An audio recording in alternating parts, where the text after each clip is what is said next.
আসসালামু আলাইকুম বন্ধুরা, সবাই কেমন আছো? আশা করি সবাই ভালো আছো, সুস্থ আছো, সুন্দর আছো। আমিও তোমাদের দোয়া এবং ভালোবাসায় সুস্থ আছি, সুন্দর আছি। আমার পাখিগুলো মাশাআল্লাহ সুস্থ আছে, সুন্দর আছে। বাট অনেকদিন পরে আবার তোমাদের মাঝে চলে আসলাম। তোমরা ইতিমধ্যেই জানো যে আমি কলোনি আকারে বাজিকার পাখি পালন করতেছি অনেকদিন যাবৎ।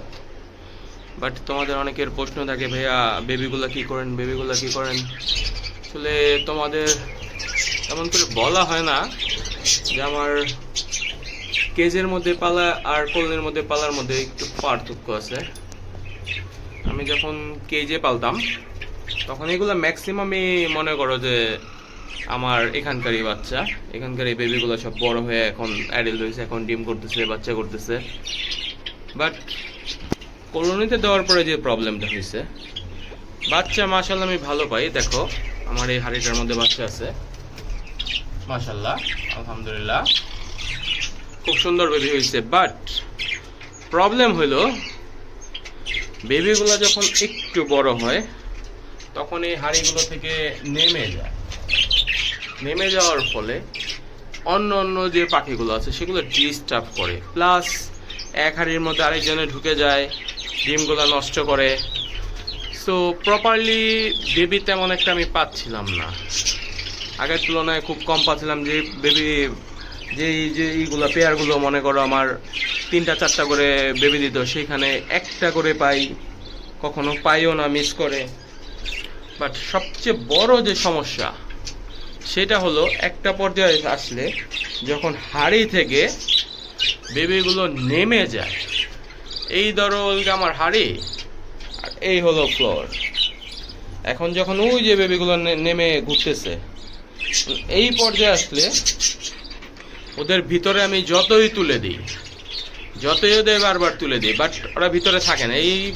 এই সাইজটা হলে পরে বেবি নর্মালি সচরাচর মা বাবা রাখতে চায় না, প্লাস বেবিও থাকতে চায় না। এখন যে সমস্যা হয়, দেখো কি বড় একটা সাইজের বেবি আমার, বাট এই সাইজটা হলে পরে বেবিগুলো এইভাবে মারা যেতেছে, কারণ উপর থেকে পড়তেছে, তারপরে অন্যান্য পাখিগুলো অ্যাটাক করতেছে, প্লাস ঠিক মতো খাবার পাচ্ছে না।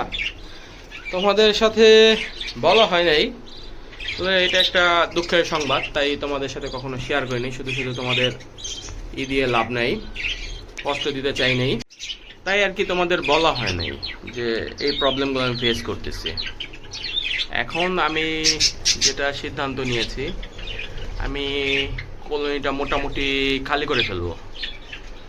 বেবিগুলোকে আমি আবার আমার কেজি নিয়ে নেব, এই পেয়ারগুলোকে সব কেজি নিয়ে নেব। যেটাতে বেবি আছে শুধু সেই হাড়িগুলো রেখে বাকি যেগুলাতে ডিমও আছে সেগুলো সব নামিয়ে ফেলবো একে একে। এই যে আমি নামানো শুরু করছি, একে একে আমি সবগুলো নামাই ফেলবো।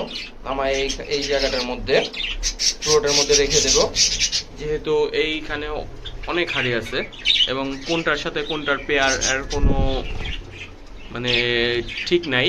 আমার কষ্ট হবে কোনটার সাথে কোনটার পেয়ারটা খুঁজে বের করতে, তাই আমি সিদ্ধান্ত নিয়েছি হাড়িগুলো প্রথমে নামিয়ে ফেলবো।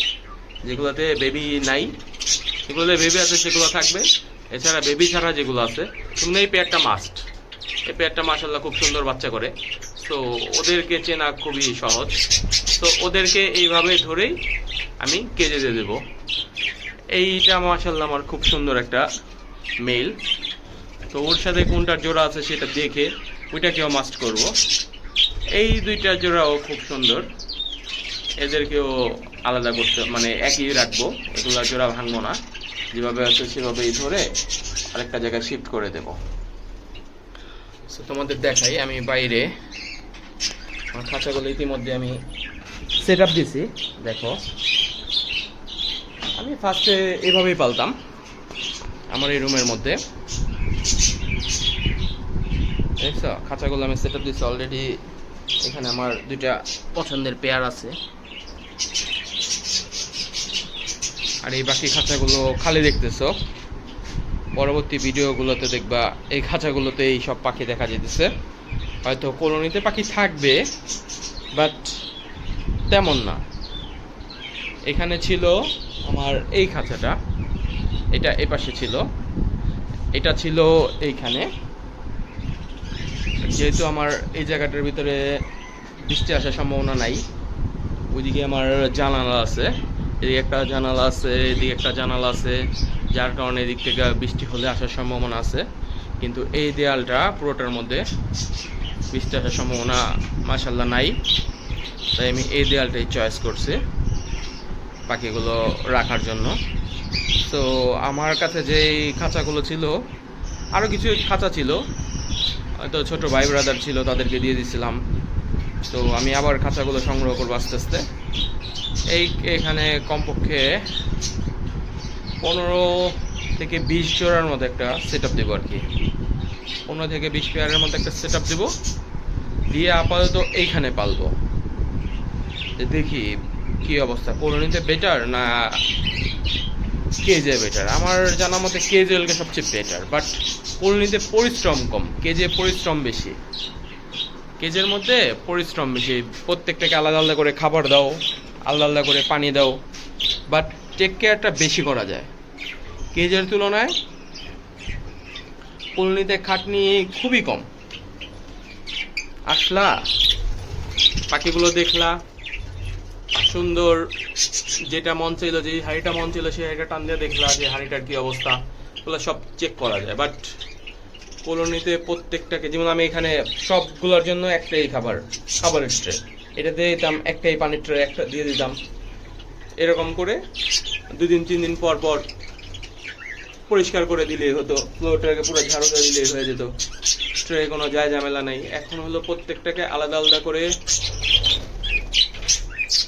ঝাড়ু দিতে হবে, ই করতে হবে, বাট এই তো আর কি, সব মিলায়া কিচ্ছু করার নাই।